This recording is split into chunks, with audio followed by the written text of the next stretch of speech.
So hello everyone. I welcome our visitors, both virtual and invited. And it is my great pleasure to introduce Olena Stiazhkina, a writer from Ukraine, who is now on her grounds tour around the US on the occasion of her two recent books translated into English, and they're gonna be issued in print. They are already in the process of being printed, but they will be printed very soon. And one is Cecil the Lion Had to Die, and the other is a book dedicated more directly to the war, to the current war. It's called Ukrainian War Diary. Yes, and Olena Stiazhkina both is a writer, but also a historian, a scientist who used to teach in Donetsk University before the annexation, had to flee annexation and settled in Kyiv. And right now is working in the Institute of Science and concentrating more on her writing. So we can talk more about the balance between writing and writing science and writing fiction later. But I'm so glad to welcome Olena, and she will give her presentation. And welcome her. Thank you. Thank you.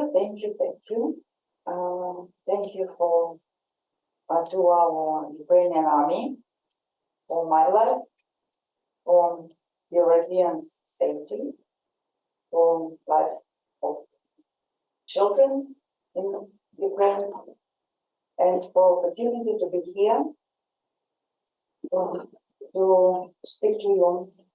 Thank you to the United States of America and all Americans for your support, for your prayers, for your thoughts, for your taxes.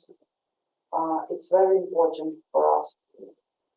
Thank you to Harvard University, New York University, Razan for Ukraine for this book tour, and for opportunity to say thank you, because it is, as for me, these are main words which I planned to stay here. And it's very important because I understand that your support is most important than my books. And yesterday in Washington, yesterday morning, I understood that my book tour turned out into thanks given to it. And I'm happy because it is planning. It wasn't my plan. We Ukrainians really need your support, and we are grateful, and we will be grateful forever. I promise. And if we do not have weapon enough, we will not have readers enough, because the dead people don't read books. That is why my important words. Thank you. And I prepared some stories about Ukraine. And I would like that the first things that we lost after full-scale invasion were words and linear thinking. That is why my lecture today will be not linear. It will be like a puzzle with some episodes. And once more point is my English is not perfect at all, and I apologize in advance. I learned a special slang word about person who makes a lot of mistakes and an errorist. That is why this is my role here today, and I apologize.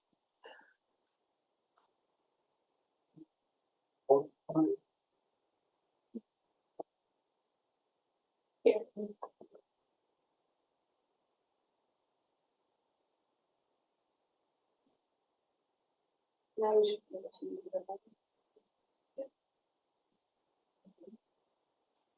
And my first episode is about question of where am I from? I'm Ukrainian. I'm from Ukraine, and I'm proud of it. But if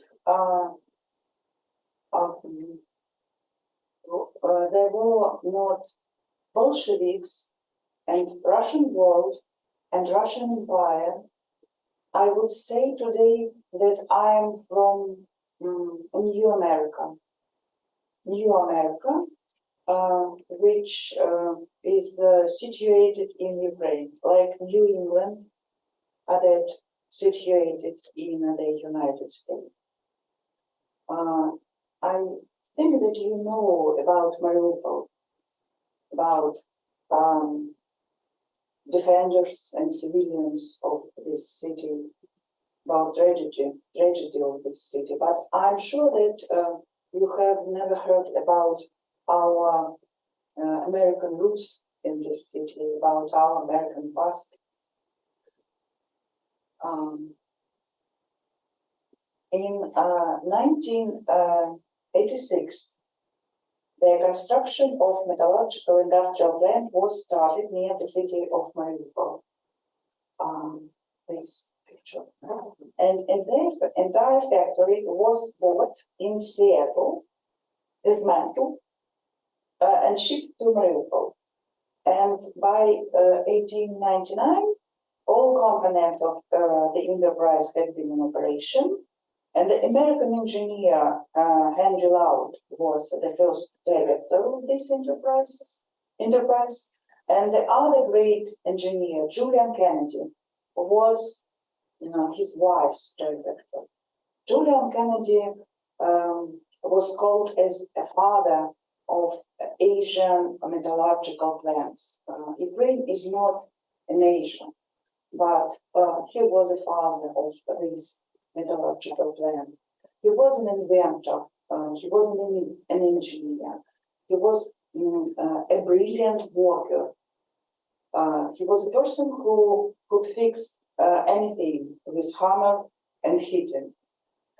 Julian Kennedy didn't stay in Mariupol for a long time. When he went to Asia, his brother Walter led a group of American blast furnace workers.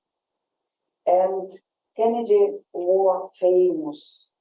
Important blast furnace designs were named after them, or maybe only after Julian Kennedy, I don't know.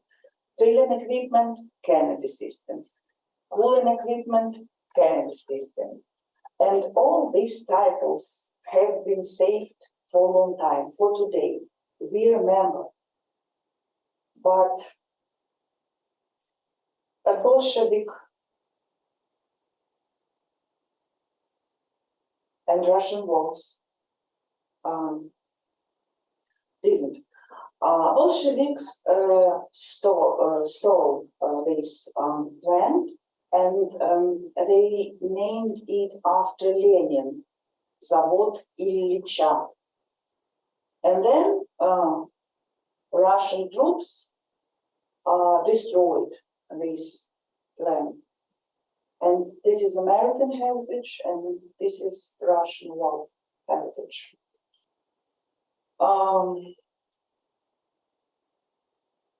I'm originally from Donetsk.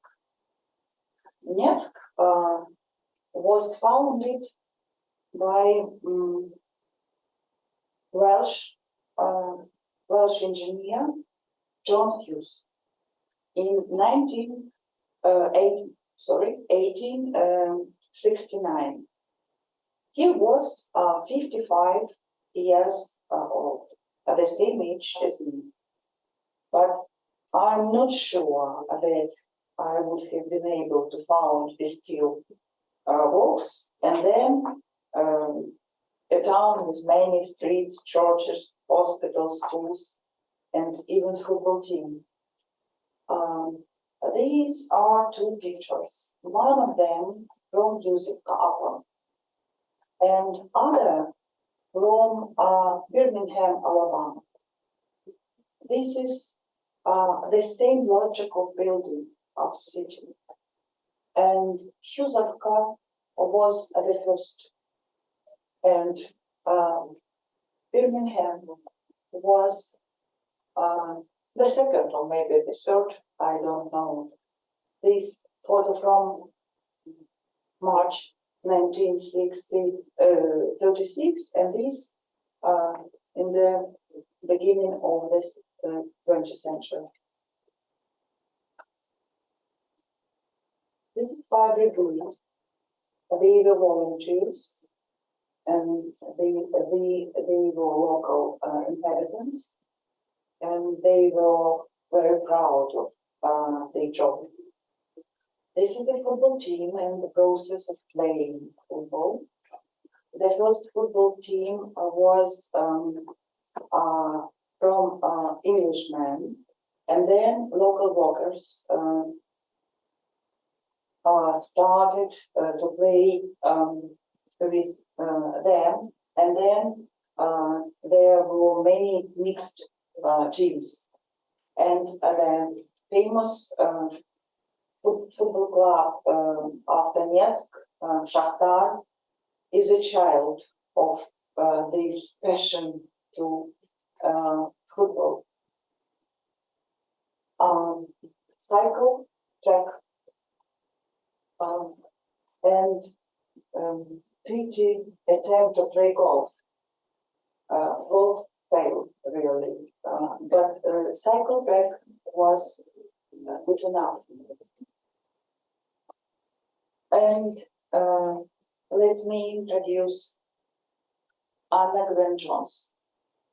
Anna Gwen Jones came to Izolyatsia as a tutor of two granddaughters of John Hughes. And she was writing a diary in which she described what she saw. For a long time, this diary was in a damp basement until a curious granddaughter discovered it. Anna Gwen Jones wrote about Russians, but the inhabitants of Russia, she wrote, are mostly Slavs. And then she wrote about girls and men in embroidered shirts. Anna called them Russians, like the guy called his belly dancers in Russian suits. But these people were Ukrainians. In 1943, Anna Gwen's memoirs were broadcast on the radio. It was the year of liberation. Stalin city, former Izolyatsia, and her memoirs was very important for the audience. And she almost did not deviate from the main accent that were manifested in her notebooks, except for the embroidered shirts. In this broadcasting, she no longer called them Russians. And some accent from her diary in these memoirs, quotation. I especially remember one time we were crossing over the plains of the steppes in a sledge we heard some soulful singings in the distance breaking the silence. It was the people from the village about their father's exploits. I could never forget the spell charm for a long time, and my mind would fly back to wells with their minor plaintive tones, and again longing would rise in my breast. Sometimes our body is smarter than our knowledge, the knowledge we have. Sometimes only our soul can hear, and when it speaks, everything comes into right place. Songs about the deeds of fathers, so similar to the Welsh songs. Anna Glenn Jones did not see Ukrainians, but she heard them. She heard art.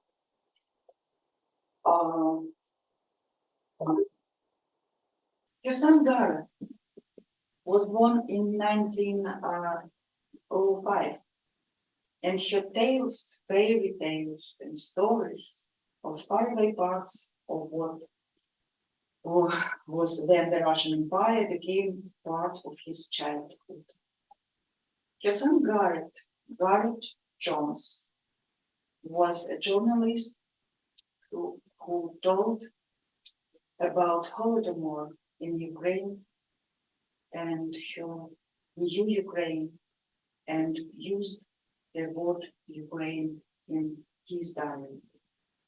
These are about our eyes, about our Anglo-Saxon roots, about love. I think it's a picture about the Holodomor. These people are not sleeping, they are dead. And this is normal.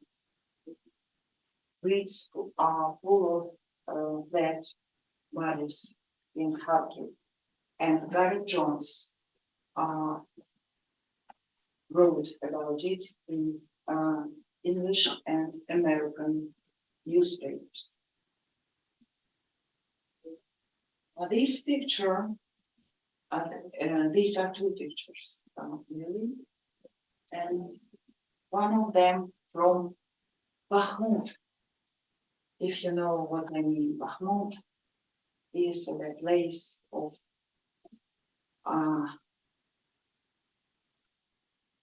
catastrophe. This is Art Nouveau. Bakhmut was a rich, old-fashioned, but also a modern city. And this style was very popular in the end of 19th century and the beginning of 20th century. And this is from Bakhmut, and this one from Rome. Mostly the same, very similar. Bakhmut is not a minor city. Bakhmut was very historical, very full of life. One of his residents bought a first in Eastern Europe Rolls-Royce in 1912, and he was so popular because this Rolls-Royce was amazing, but absolutely normal for this city, Bakhmut. Now, there is no Bakhmut, there is no Art Nouveau, nothing, ruins, destructions. We lost this place.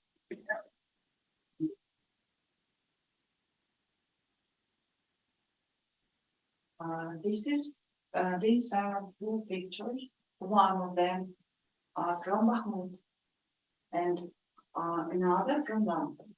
Which one from London? What do you think? The same time similar rim. Which one? Пані Олена, як ви думаєте? Яка з Лондону? Яка з Бахмуту? Difficult, yeah? Maybe with the person, it's from London. This is from Bakhmut. I know. I know. It is a common mistake, and I'm happy because of this mistake. It's normal life. Bolshevik stole it. Russian world ruined it. That's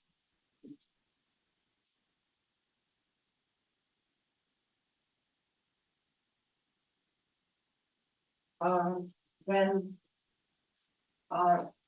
Russian entered in my city in 2014, when war started in 2014, the Russians organized a referendum, so-called referendum. And our guerrilla group, I was a member of the guerrilla group. Honestly, my life didn't prepare me to be a member of the guerrilla group, but no one prepared for such kind of challenges. And our guerrilla group decided to remind our residents about our Scottish past. And we made leaflets, slogans. Residents of Donetsk, brother Englishmen, the decisive moment has come. Only you will decide where your children will live and what language will speak. As you know, Yuzivka is an English town founded by the great English industrialist John Hughes. For over 100 years, the Russians have been deceiving us that it is an authentic Russian city, and the Ukrainians that it is the Ukrainian city. We demand a referendum on the return of Yuzivka to its original motherland, the Great Britain. Glory to John Hughes and his city. God save the Queen. And our colleagues from member guerrilla group in Lugansk had made the same thing, because Luhansk was founded by Charles Gascoigne, and he was a Scottish man. And it was a joke, really. We were not going to join the Great Britain. But we would like to remind that past can not legitimize the future. And the absurdity is absurdity.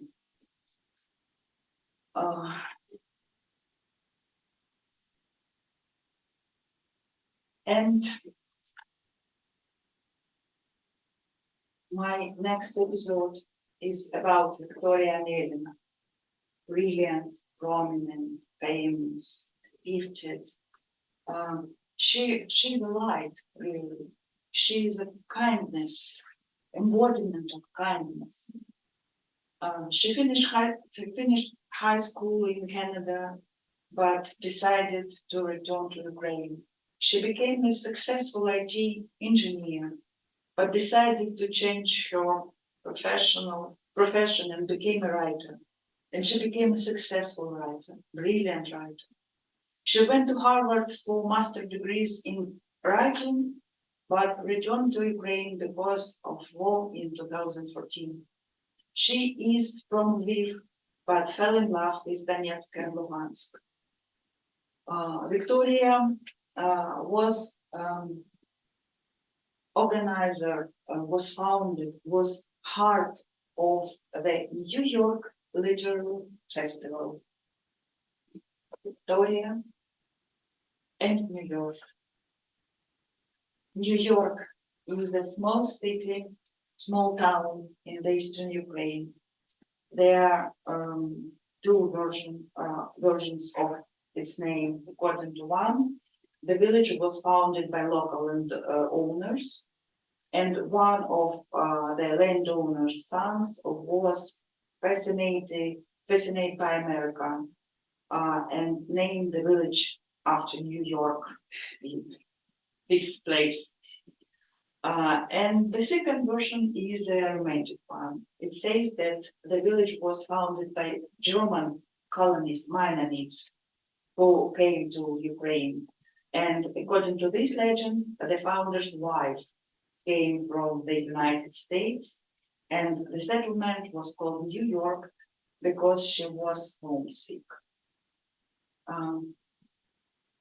I want people to see the real Donetsk region, Victoria explained. Beautiful, vulnerable, strong, terribly stubborn. I want the New York Literary Festival to be like the Cannes Film Festival, and no one would even remember who founded it, because it's so obvious and so traditional. Autumn and cozy New York, where the Russian-Ukrainian war was fought long ago, and we won. This is the same building after Russian missiles attack.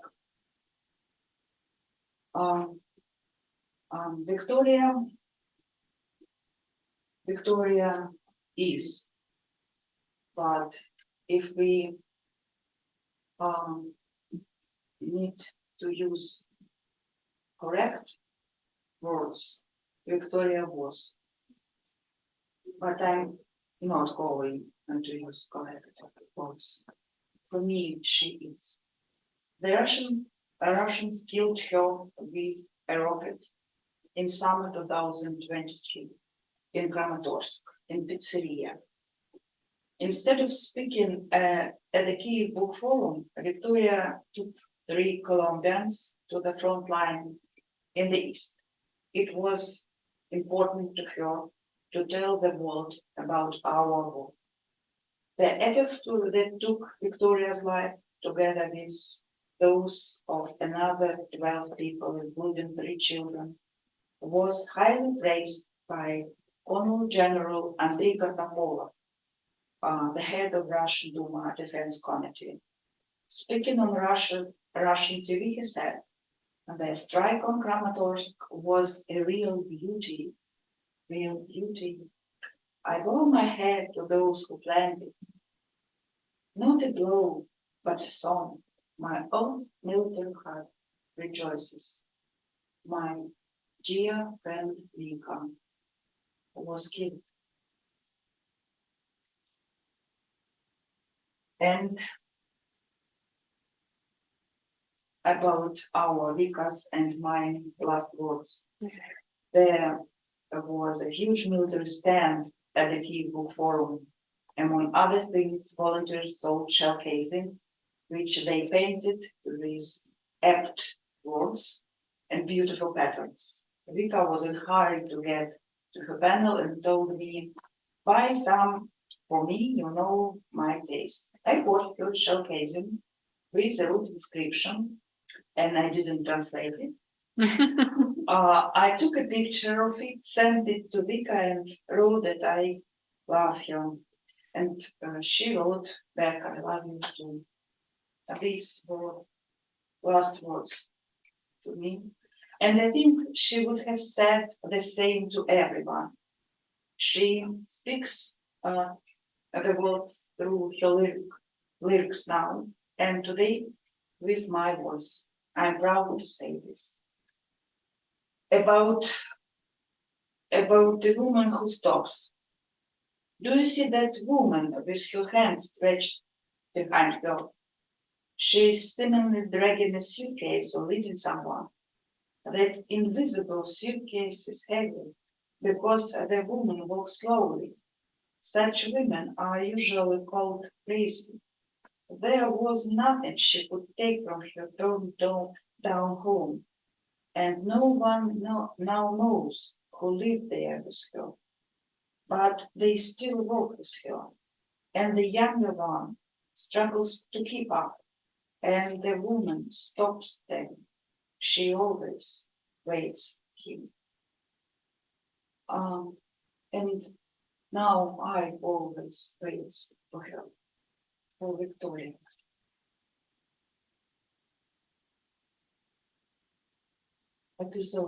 Next episode about last words. When war begins, the first things to disappear are words. At this point, the words are intimately connected with a trust in the world. Words, texts, books, monographs, all these tools seem to be unnecessary. It is a feeling of shame for a useless life. It's my feeling. When the Russians bomb Kyiv and all the cities in Ukraine, you understand that all the efforts of your life in the past were in vain, because it is impossible to build a shelter with words or to stop the bleeding with words. But at the same time, words and texts remain a last weapon against the silence that would come after our death. And in March 2022, no one in the whole world believed that we would be able to fight. We did not think about it, we just did the fighting. And words were still in use, but only to give orders, to say the passwords at the checkpoints, and to write the names and the numbers of mobile phones on the skin of our children. Words were also used for the writing of names of dead neighbors, which were under the ruins in Mariupol and other towns. And now it is a common feeling, all our words could be lost at any moment. At any moment, in any town, village, railway station, school, library, gallery, theater, Russian missiles could strike. And it became very important to always think about what our last words will be. Because we want our last words to be honest, kind, encouraging, and funny. Not only civilians, but warriors want to stay with us with their kind and funny words. My quotation is from my texts with my friend who is on the front line now. Do not dare to bury me in a uniform. I have a tuxedo in my wardrobe that I have never worn before. I think it will be a good opportunity to wear it for the first time.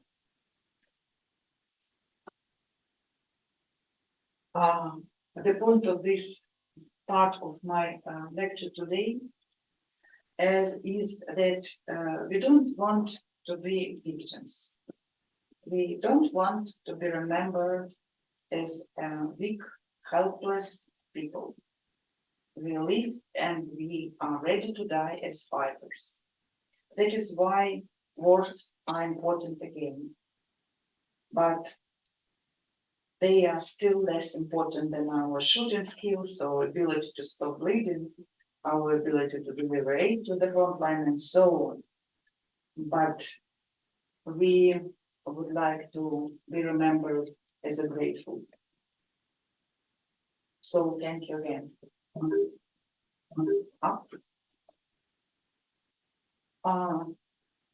This is a picture about Volodymyr Vakulenko. He is a poet, but in correct terms, he was. He was on occupied territory near Kharkiv with his disabled autistic son. Our Russians arrested him in March 2022, and then they killed him but his son was alive.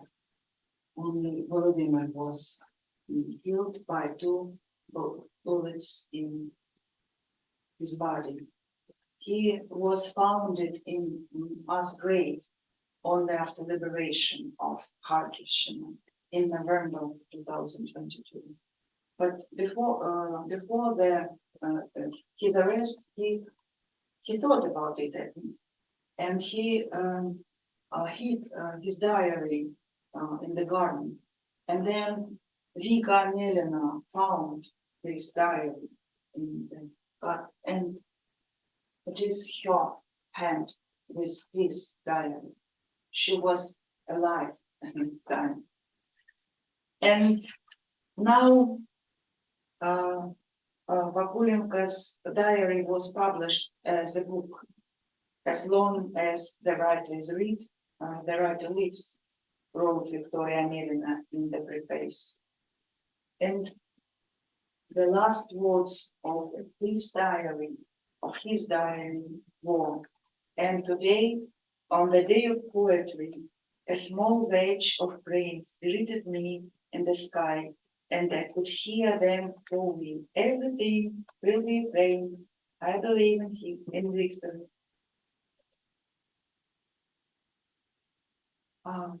My next episode about this man, Igor Kozlovsky, brilliant historian, theologian. His student called him Bodhisattva, Rebbe, saint, magician, imam. Whether he was or not, I don't know. But I know that he was a wise, kind, and really great man. After Donetsk got occupied, he stayed in city to look after his relatives. He was not part of any guerrilla group. He was Ukrainian intellectual, and that was enough to punish him. This picture is not from this lecture. It was shown by me in Vienna in 2016. It was a special group about Igor Kozlovsky, about attempt to save him. He was 62 years old when he was captured by Russians. And he spent in captivity in the concentration camp, in the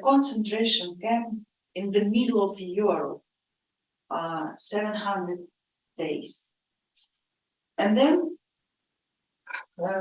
there was a prisoner exchange, and Igor was brought to Kiev. And now this floor is for him. We all political prisoners were thrown into solitary confinement, which is called dying cells, where the space is absolutely limited. I can reach two walls with my hands like this. As usual, he showed. And that's it. You can only take one step, and then there is a hole in the floor. And there is a broken window at the top. And you cannot move at all. You are completely isolated from the world. You are alone. There is no sound at all. Sewage comes out of the hole in the floor periodically. They don't clean it. So the sewage rises and floods the whole floor. And then the rats come out. And you, to remain human, talk to them, to rats. I used to give lectures to rats, to verbalize my thoughts so that they could hear them.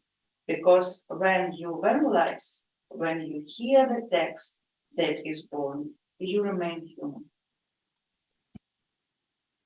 He was brought to Kiev, and then he told to us.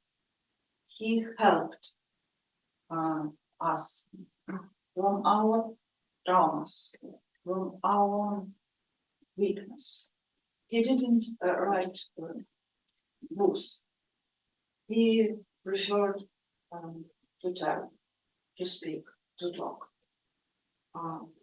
He thought, he believed that word is the main weapon, really. And he works down. I kept telling myself that I had to lie. I love my children, my students, my country, and I'm sure that they love me too. I owe love, and I have to pay this debt.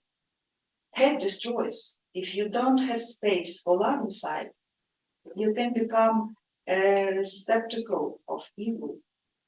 I'm returned to myself after being tortured. They take back off my head, and I smile with a bloody smile because I realize that I'm no longer afraid of this. And then I started talking to my torturers, and I realized that no one had ever talked to them in their lives. Do you understand? No one ever. I think he was like Socrates. He worked with traumatized people because he had an understanding what trauma is. And I think he was like Viktor Frankl, if you know what I mean. And when he was talking about the need to have conversations with enemies, because no one has ever talked to them, my thoughts were of Marmatin prison and Saints Peter and Paul. Igor Kozlovsky died of a sudden heart attack in September this year. And on the funeral ceremony in Kiev Mikhailovsky Monastery, prayers of Orthodox sounded together with prayers of Catholic, Buddhist, Muslims, Jews, Krishnas, Baptists, Evangelists. And I think he was smiling at that moment, really. And I think he just needs some rest. And we will see him soon among us.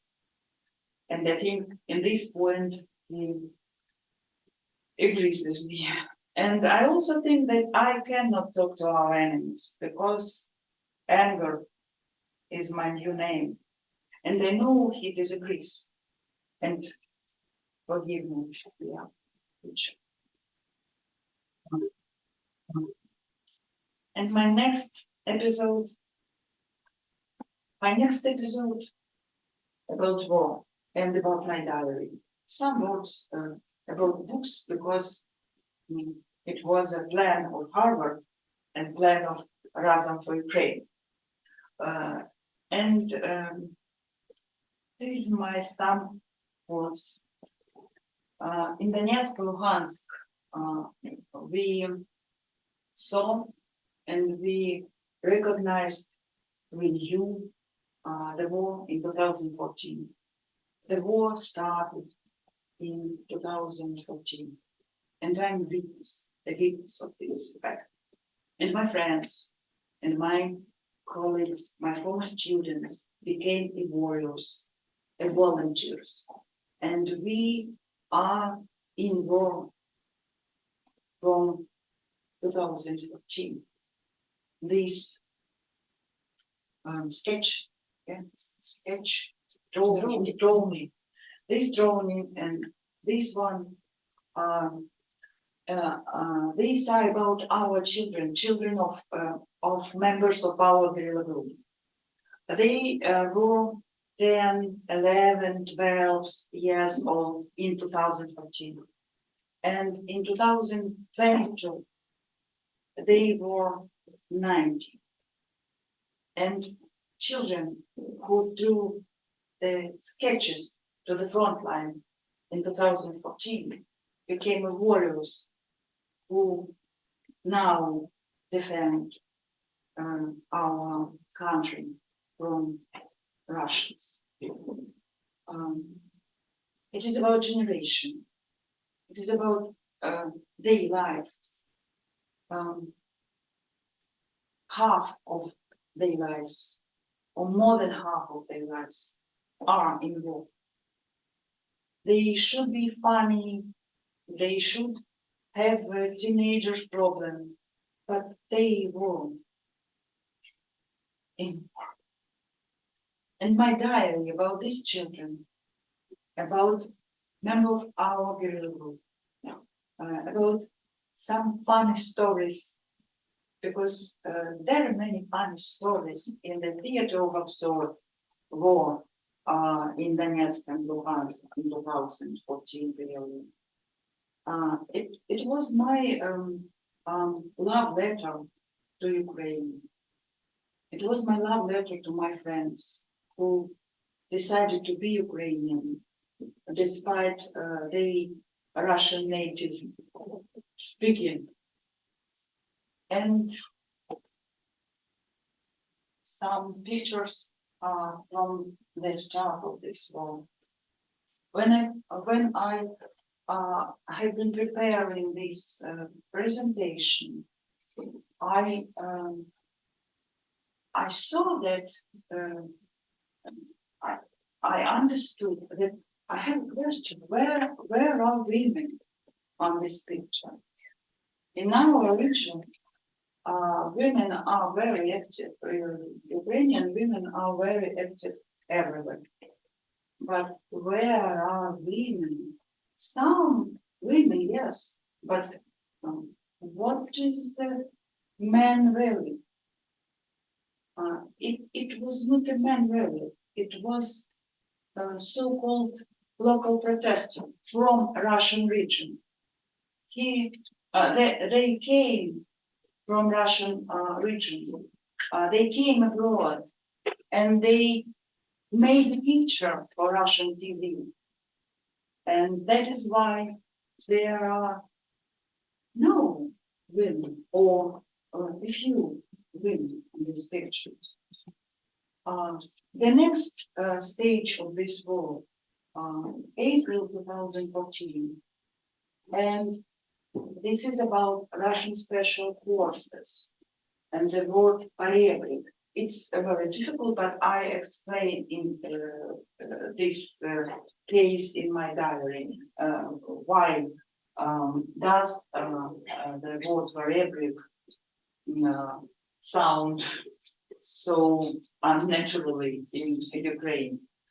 And next stage, local miners and inscription Vostok Chechnya. They were Kadyrovцы, but they pretended that they were local miners. And this is my favorite local miners and tractorists. This is my favorite people from Buryatia, from Russia, tractor drivers. This is Russian tanks. These are Russian threats to Kiev, to Lviv, to Berlin. And Russians did not stop in 2014. And they will not stop today. Only one thing that they are not lying is this: to Kiev, to Lviv, to Washington, to London, to Berlin. Only one thing we can do it again. I would like to remember my city as such. I would like you to know about my city. This is my favorite babza, and this is my favorite stylish man, Armani. And I would like to invite you in Ukrainian Donetsk after liberation from Russian occupiers, from Russian enemies. Thank you.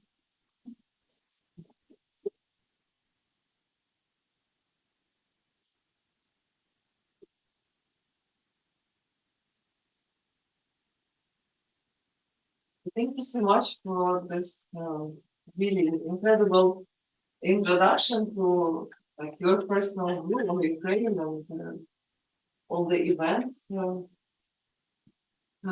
since middle 19th century and towards current war. But I really think what is was missing from this presentation is your work, and I would like to touch a little bit about that. I wanted to mention that Olena Stiazhkina, among her scientific research topics were, for instance, women participation in World War II, but also I wonder how this scientific interest affects your fiction writing.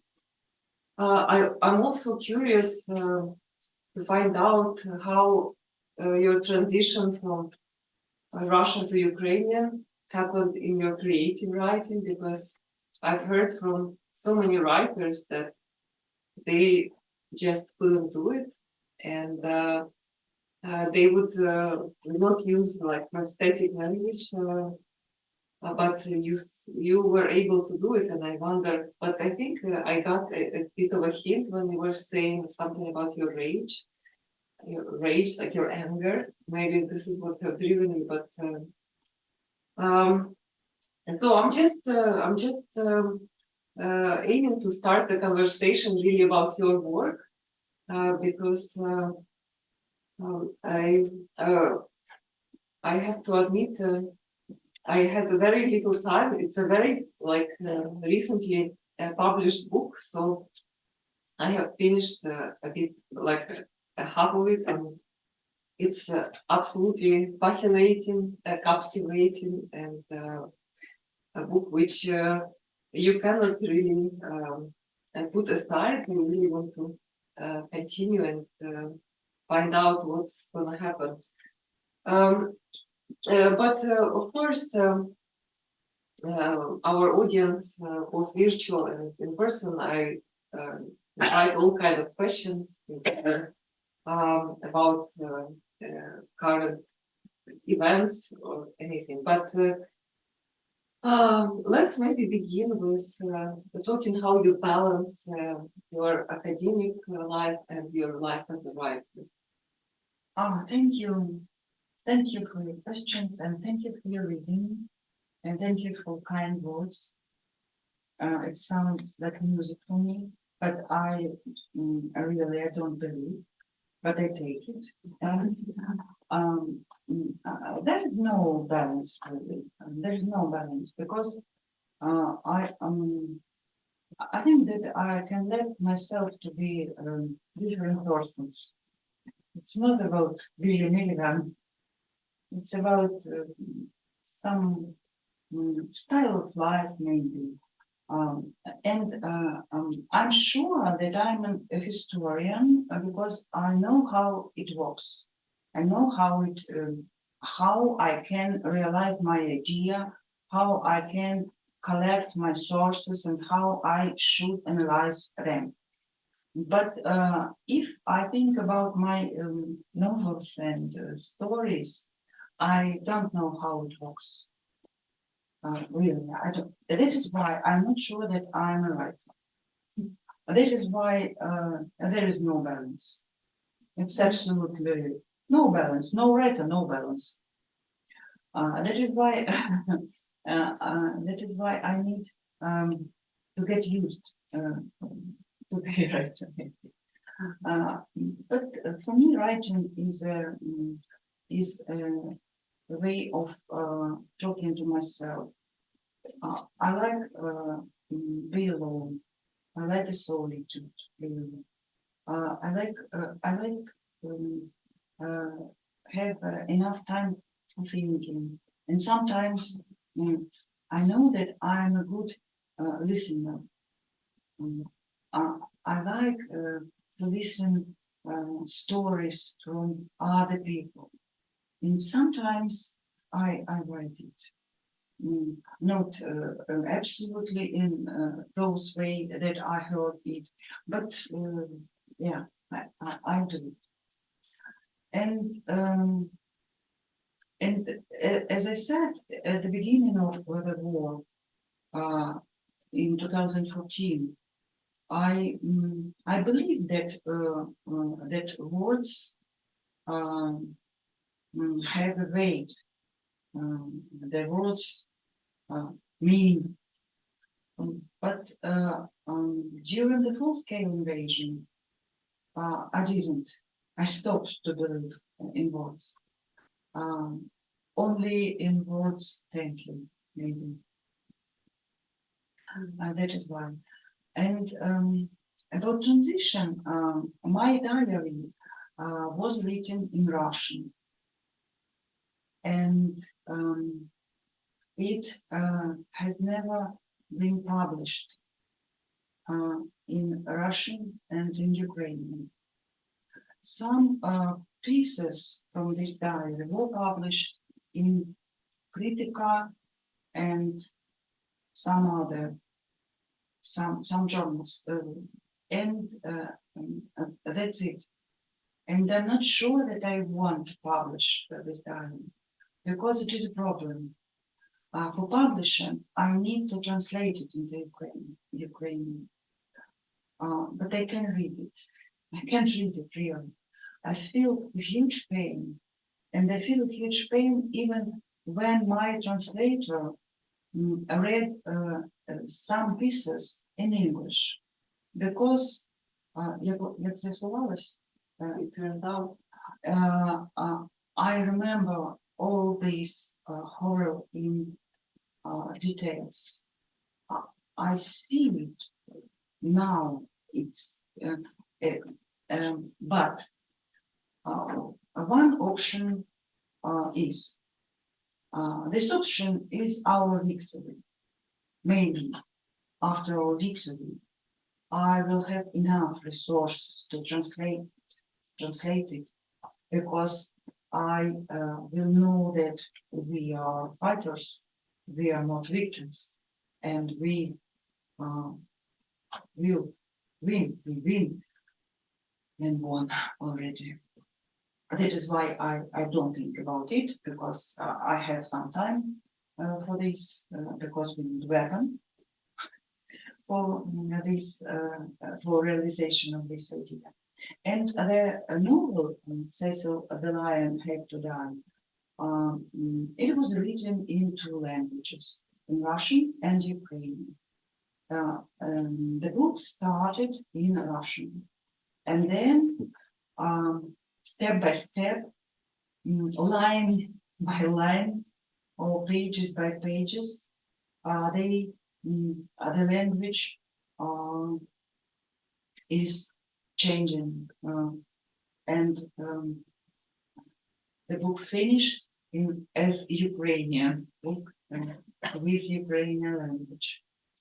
And Olena Stiazhkina from Harvard proposed an absolutely extraordinary, smart, clever, bright idea how to deal with this problem. Translation from two languages in English, because it was a problem here. And we did pages for Russian and pages for Ukrainian. And you can see how this transition, and sometimes some pages include one line only in Ukrainian. And it's so smart, really. It's so interesting, I think. And when I realized that it is a good idea, not about Oleg, but about me, to write this novel in Russian and Ukrainian, it was unintentionally, I think. I started to write an episode from the front line about warriors. And I wrote 3 pages, and I realized that all this time I was writing in Ukrainian. All these 3 pages in Ukrainian. And I understood that I cannot write about our war and about our warriors in Russian. And then I thought that it is an idea, really. It is an idea about my transition, my return to home. And it would be idea for my characters. It would be idea for novel as a clue of this all my characters who someone wants to transit, to return home, to be Ukrainian, someone doesn't want, and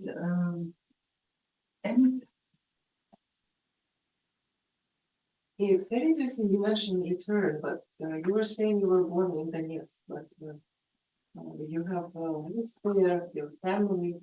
So Russian was the language of primary communication, or you have, because I'm asking because my grandmother was from Luhansk region and she was speaking in Ukrainian. Yeah. And it's really, when we say return, it's such a great idea because it's not like you transition to something completely new, but you transition to which was actually yours, but was taken away from you. Yeah, the word transition is not mine. It is word from critics or researchers who work with such kind of text, such kind of prose. And as a research term, it is good enough, transition, really. But as a word from my heart, it's not good enough. And I understood that it's not a transition because Ukrainian is my language. My parents, for instance, fight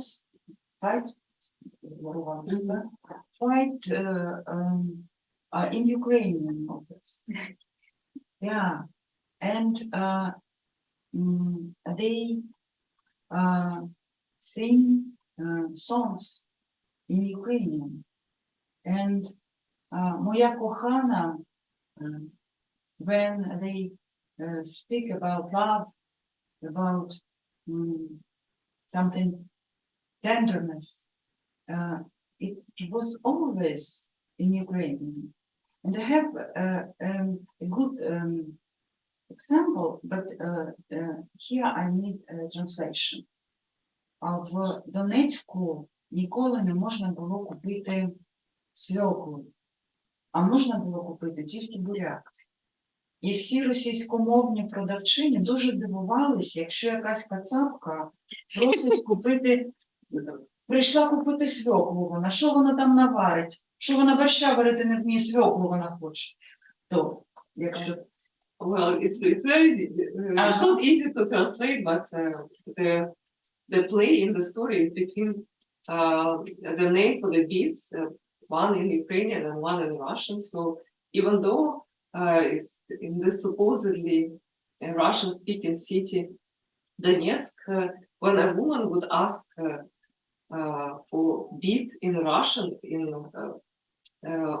on a fair, like farmers market, she would be considered very suspect. Like nobody would believe that she would be able to cook a good borscht, because she really uses the wrong word.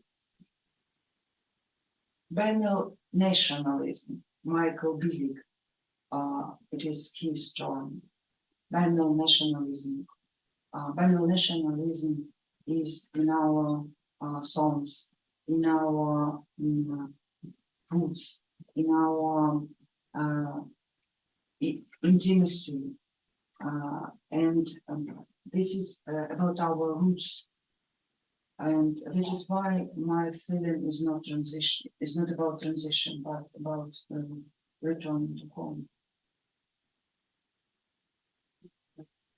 Thank you so much. And yes, this is indeed brilliant. I first noticed that when you were talking about soldiers and the white pages started. Yes, really, really.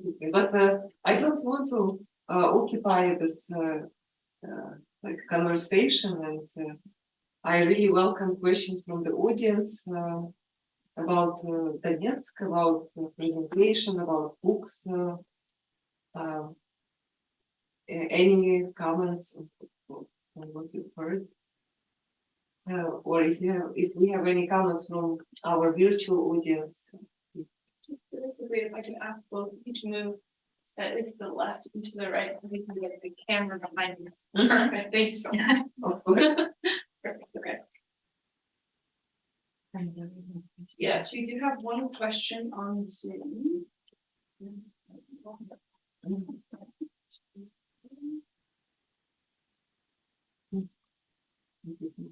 Well, we have a question from Alex Labun. Thank you so much, Alex. So how was it possible that the reporter William Duranty of the New York Times reported from the Soviet Union that there was no Holodomor in Ukraine, while Mr. Jones accurately described the artificial famine to the world? And how do we prevent such false reporting from occurring again, especially given the latest Russian invasion of Ukraine? That's a big question.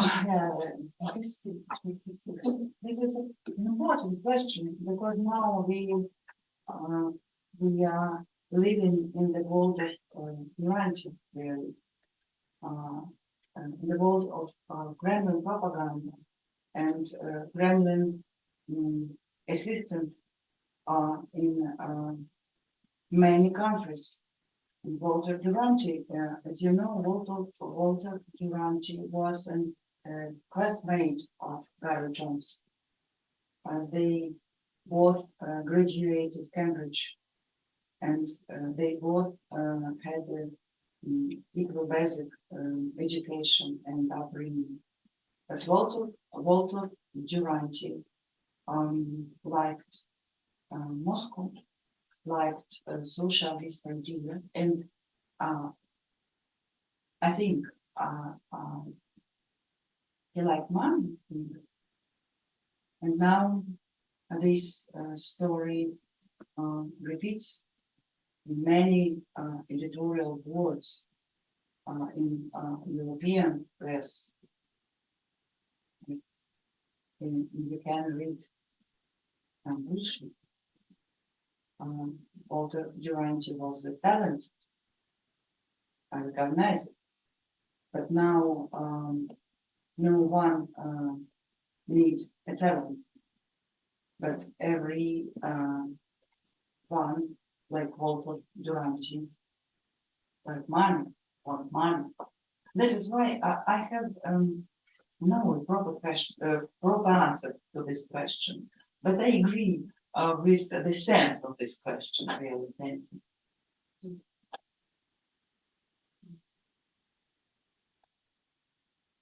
Any questions?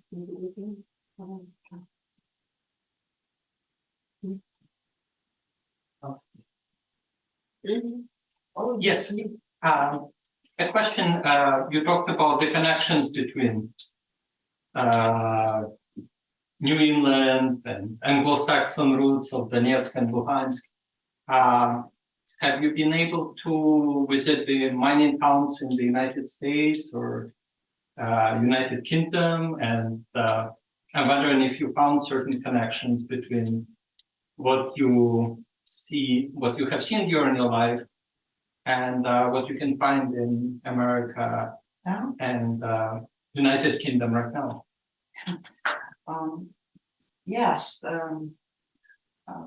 For instance, in my city in Donetsk, all streets have a number.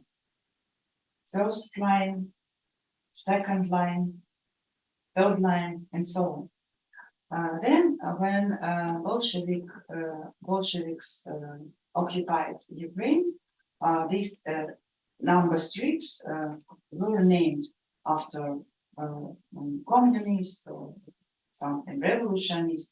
But even me, who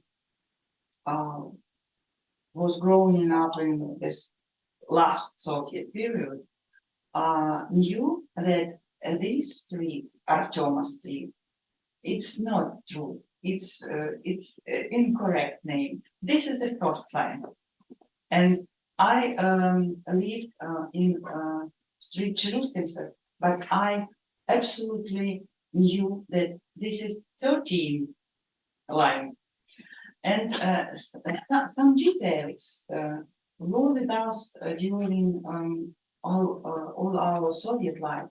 And now, when I was in New York some days ago, I was excited to see these street numbers, because it was a feeling like I'm at home.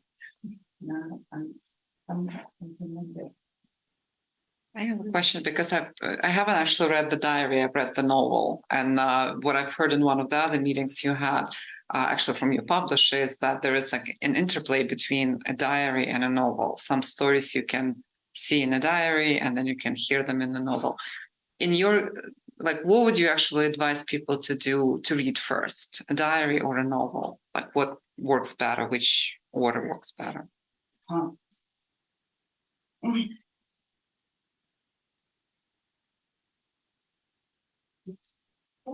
Difficult question.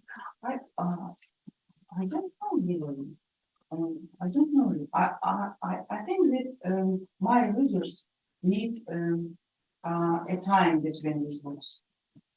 I need that maybe 2 or 3 months or 6 months, and this will be good.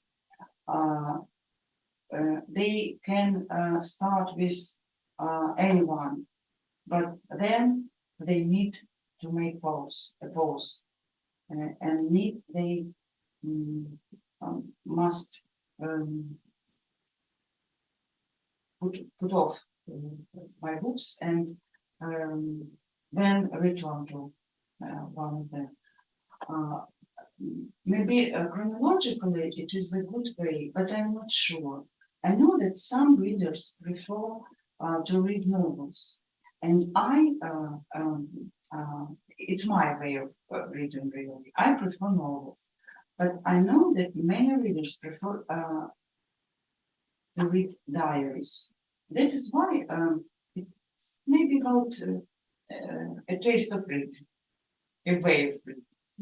But I will think about it. It's important.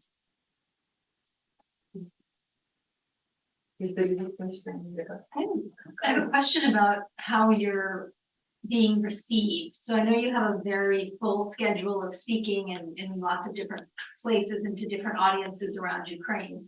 And I'm struck by the clarity with which you speak about Russian occupation and your city being taken over. And I was wondering if you have any comments on how is that, when you speak like that in various audiences, how are you finding that to be received?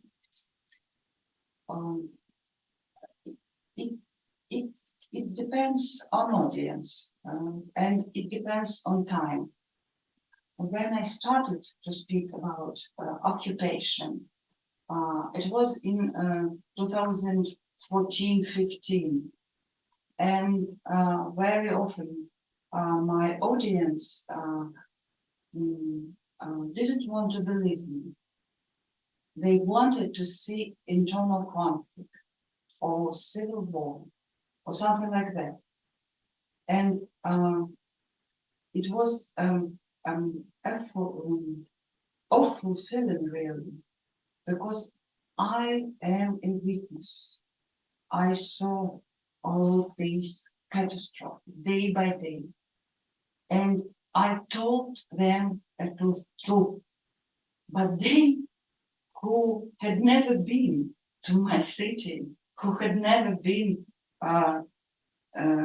to part of my life, they were assured that they are right and I am wrong. And I remember that after such kind of meetings and such kind of lecture, I was crying really. I didn't want to start crying on the floor, but after I let myself to cry out loud, because it was so unfair. It was so full of evil, really.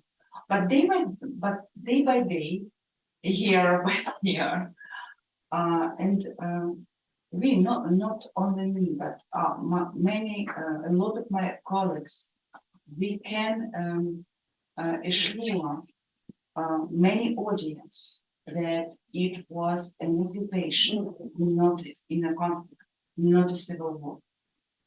But some funny episode I have had in Luxembourg in 2018.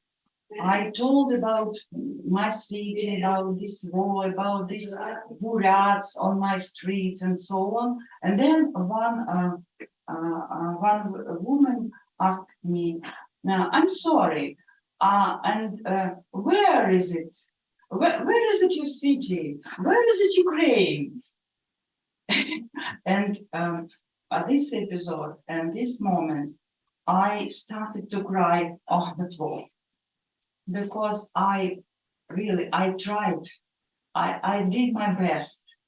I so tried. I hardly tried.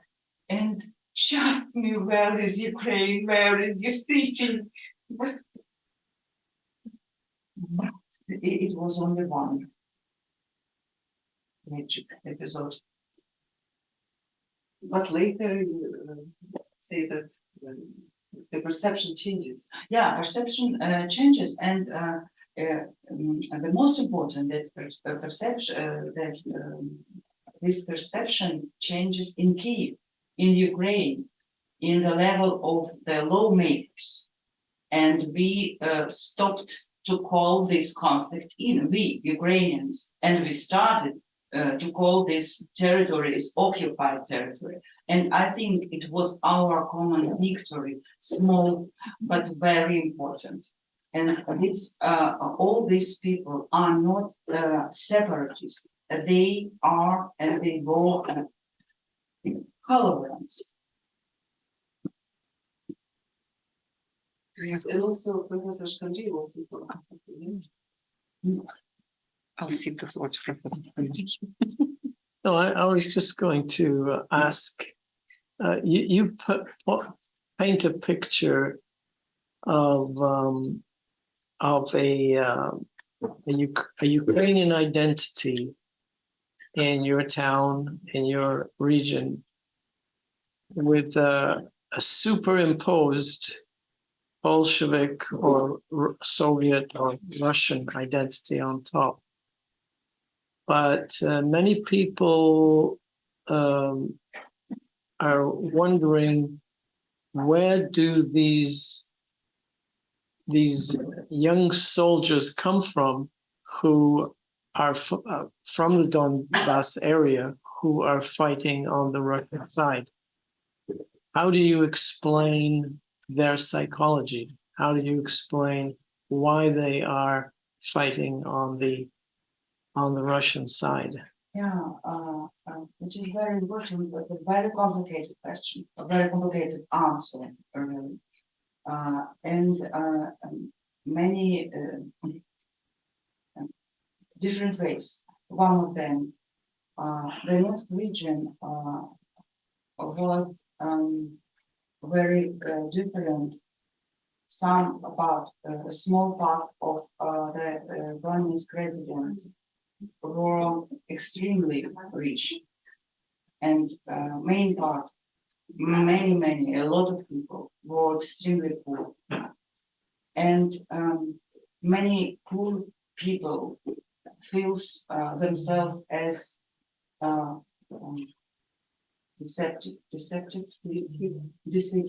deceived. And some of them, I had a talk with my colleague, and he told me, he was on Russian side, and he told me, I know that I am zero, and I know that many of our colleagues are zero also. And that is why we need to find Digger One. And together with Digger One, we will be 100 or 1,000. And I need this feeling. I need to be a part of something great. Could you give me something great? Could you give me a great idea? And this is very important and very interesting approach. If people, men or women, feel themselves as a zero, it's about a hammer question, to be or not to be, not being. And this is calling of not being. This is calling turned into fighting, into choice of Russian, and choice of great idea of great Russian world, and something like that. 2 ways, and I have 3, 5, and but if you don't mind, it's all my answers. Okay?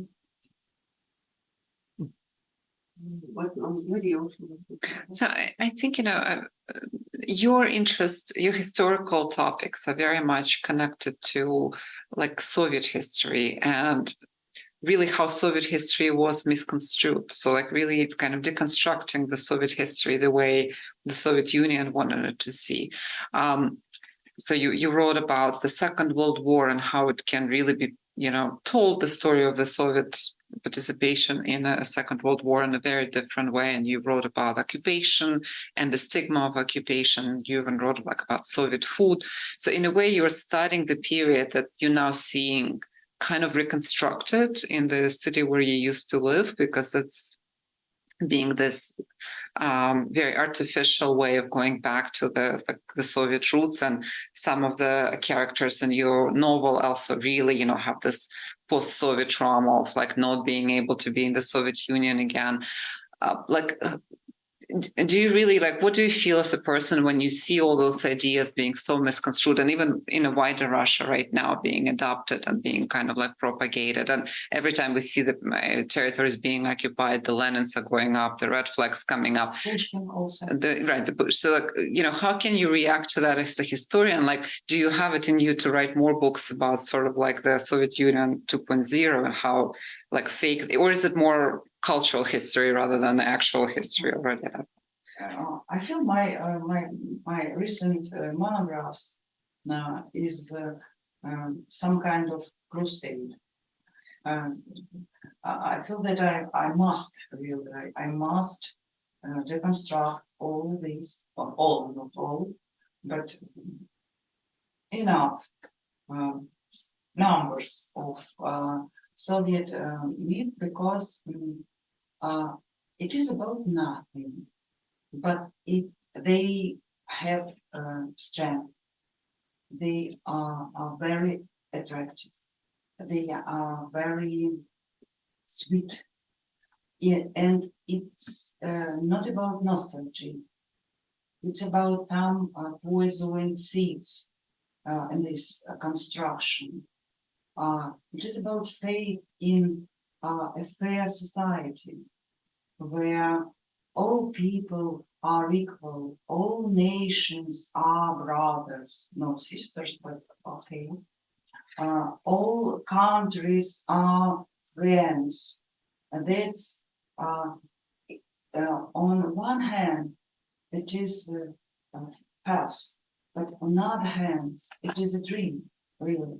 And Kremlin propaganda uses this dream, these good desires of people, and perform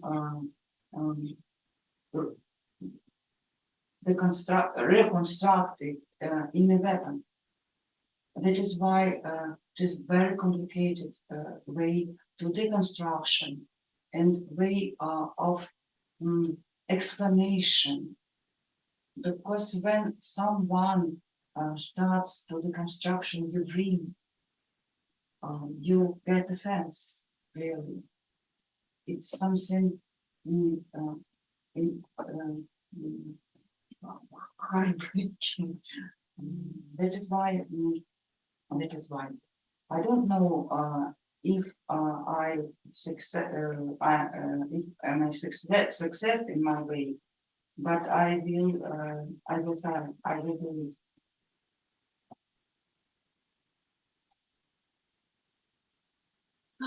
And one question too. Oh.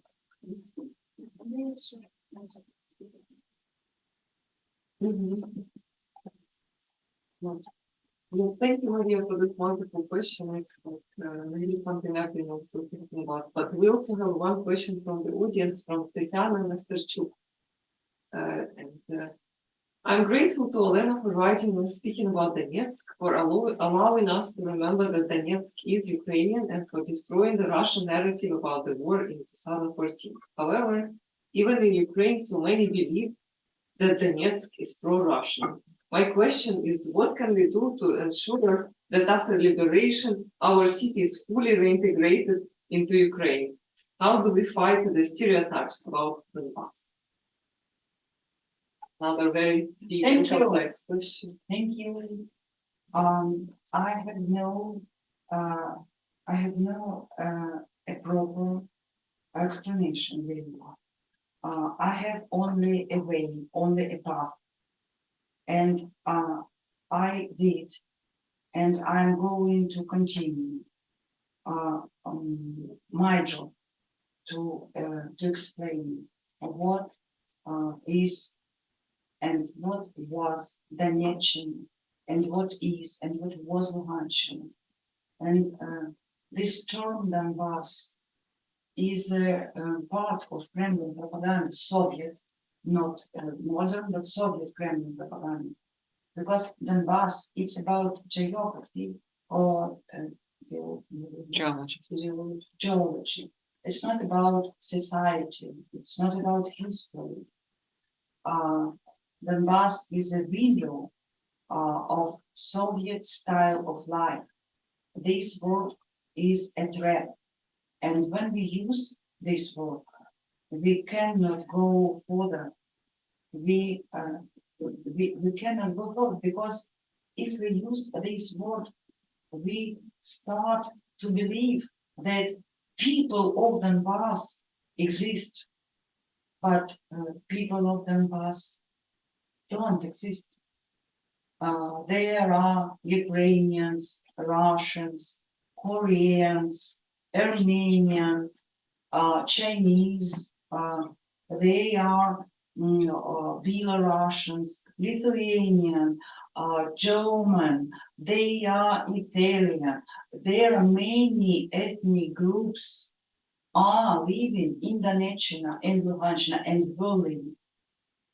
That is why if we understand details, and as we if we understand differences, we can do it in many different ways, because all people, all ethnic group, all person need a personal words, personal words. That is why it's very hard way, it's very hard job, but її можна зробити. Це не страшно. This job can be done. We should not be afraid. Okay, so should we call it a night then? Yes, I would like to thank everyone. I would like to thank Jordan Center. I would like to thank Erasmus for Ukraine who made this event possible and also for bringing this wonderful books to the students of my two classes here. And I'm looking forward to discuss this book more next week with my graduate students. Let me know. Yes, Щось ми сварились. it's going to be amazing. So thank you, everyone. Please Thank you. reach out for Thank you. questions. for Thank further you. questions. Thank you for your support.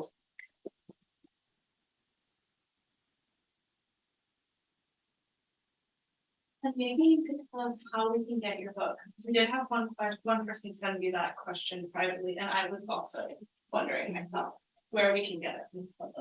So the book is going to be out early 2024, but there are some books that we could potentially sell. Maybe I can come to the Jordan Center and bring a few books next week. That would be amazing because this is like a preprint. It's considered not. It's early. Yes, so we were like, as a group of students, we were highly privileged to have the access to this valuable book before general public. Yes, there is some access still. I can answer a question. You can request your local public library to buy a copy, order it, and then a bunch of people can use it, and you can have a book club to do it. So Yeah, actually- libraries are very good at buying them now. Yeah, actually, books are already ordered by NYU Library. Yeah, but since it's not like this special organization, so we have to wait until like all general public will receive it. So then NYU Library will do so.